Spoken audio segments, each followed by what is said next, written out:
সাথী হও।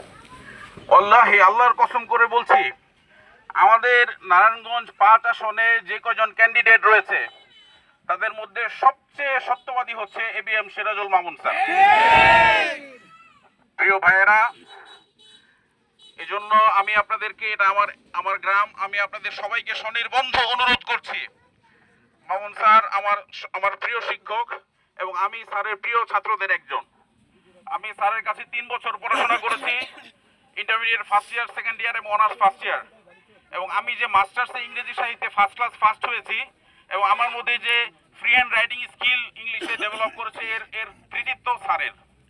এজন্য আমি আপনাদেরকে, আমরা একটা ইসলামী সঙ্গীত গাই না যে প্রভু তুমি বলেছো রাসূল দেবে না, বলনি দেবে না ওমর, বলনি দেবে না হামজা তারেক, খালেদ বিজয়ী সমর।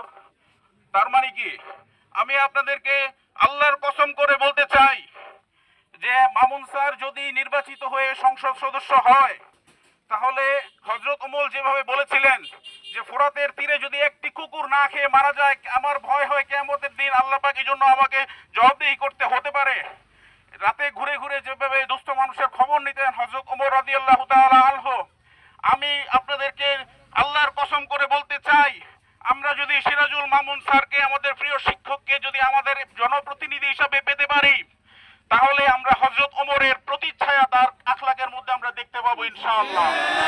তিনি ঘুরে ঘুরে দুস্থ মানুষের খবর নেবেন এবং তাদের সমস্যাগুলো সমাধান করার সর্বোচ্চ চেষ্টা করবেন, এ বিষয়ে আমার মধ্যে যারা পরিমাণ কোনো সন্দেহ নাই। এজন্য আমানত, আমরা সবচেয়ে ভালো প্রার্থীকে ভোট দিয়ে আমাদের আমানতের হেফাজত করব এবং শাহাদাত, আমরা সবচেয়ে ভালো প্রার্থীকে ভোট দিয়ে আমরা সত্য সাক্ষী দেব। সবচেয়ে ভালো প্রার্থীকে ভোট না দেওয়া হচ্ছে মিথ্যা সাক্ষী দেওয়া, একটা কবিরা গুনাহ। এবং আরেকটা বিষয় হচ্ছে শাফায়াত, আমরা যদি ভালো ব্যক্তিকে শাফায়াত করি, সুপারিশ করি, তিনি যে ভালো কাজগুলো করবেন তার সওয়াবের একটা অংশ আমাদের আমলনামায় যোগ হবে।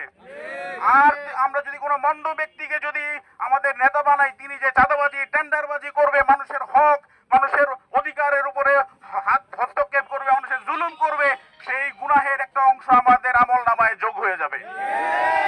কাজেই আগামী 12 তারিখের যে জিহাদ, এই যুদ্ধ 12ই ফেব্রুয়ারির যে যুদ্ধ, এই যুদ্ধ হচ্ছে বাংলাদেশের সভারেন্টি, বাংলাদেশের সার্বভৌমত্ব এবং ভারতীয় আধিপত্যবাদের মধ্যকার যুদ্ধ। আমরা যদি ন্যায় এবং ইনসাফের পক্ষের প্রার্থীদেরকে যদি বিজয়ী করতে পারি তাহলে বাংলাদেশের সার্বভৌমত্ব বিজয়ী হবে এবং ভারতের হেজিমনি পরাজিত হবে।